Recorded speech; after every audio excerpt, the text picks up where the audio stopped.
Welcome back to the deep dive. Hello again. This is number 86 for us.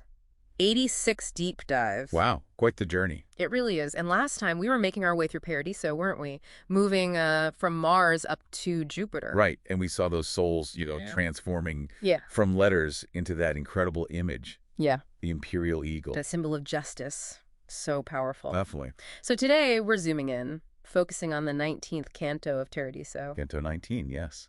Still in Jupiter. And our mission really is to, well, dig into this specific canto, see what it's saying, and maybe pull out something useful for, our own lives today, something timeless. And Canto 19, it definitely gives us a lot to chew on. Yeah. Because that eagle, the collective voice of all those just souls, it speaks. It actually speaks as one. As one single voice, Mm.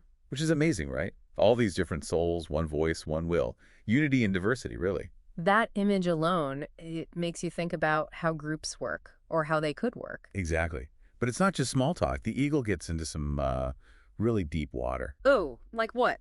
Well, maybe the toughest question for Dante about divine justice. Okay. It's about the virtuous non-believers, Yeah. people who live justly good lives, but, well, never knew Christ. Ah, right. The classic problem, like someone born, where was it?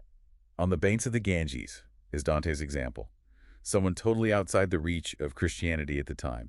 They leave good life, follow their conscience, but they don't know Christ.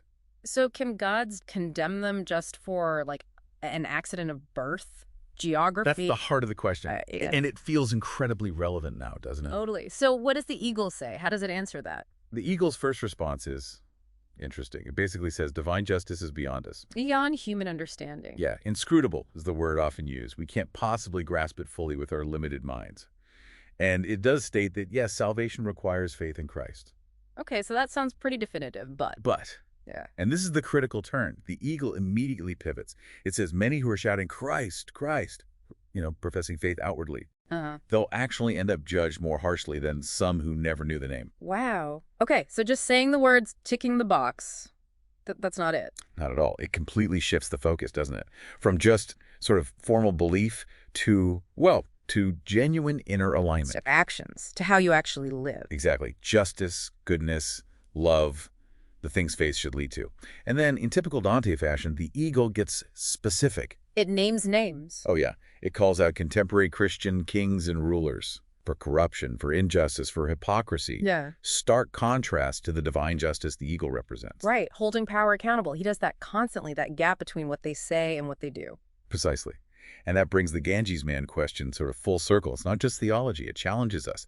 Our own tendency may be to judge based on labels, on boundaries we set up, religious, cultural, whatever. So, okay, if we try to sort of distill this Canto 19, we've got this inscrutable justice, faith versus actions, the critique of power, the eagle's unity, this global dilemma. What's the takeaway for our journey? Well, first, I think, is that point about intellectual humility. Accepting we don't have all the answers. Right. The eagle saying justice is beyond us isn't meant to shut down thought.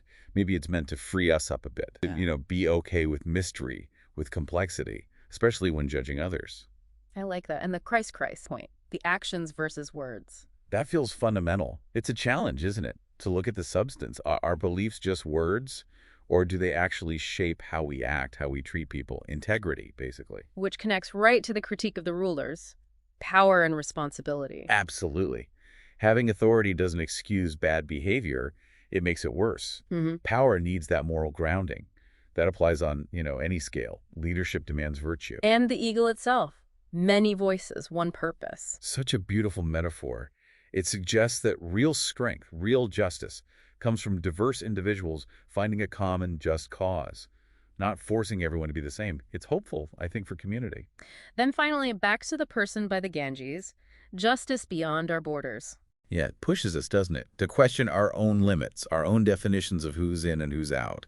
Does our sense of justice, of compassion, stop at our own group? It asks for a bigger view. Okay, so wrapping up this deep dive into Canto 19, we've really seen these huge questions, justice, faith, action, power, explored through this amazing image of the talking eagle. Lots came out. Humility, the link between belief and action, the weight of power, unity and diversity.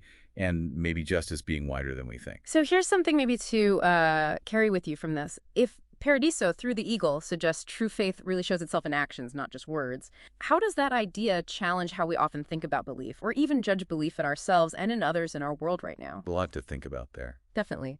Well, thank you for joining us on this deep dive, our 86th. We really look forward to continuing the journey with you next time.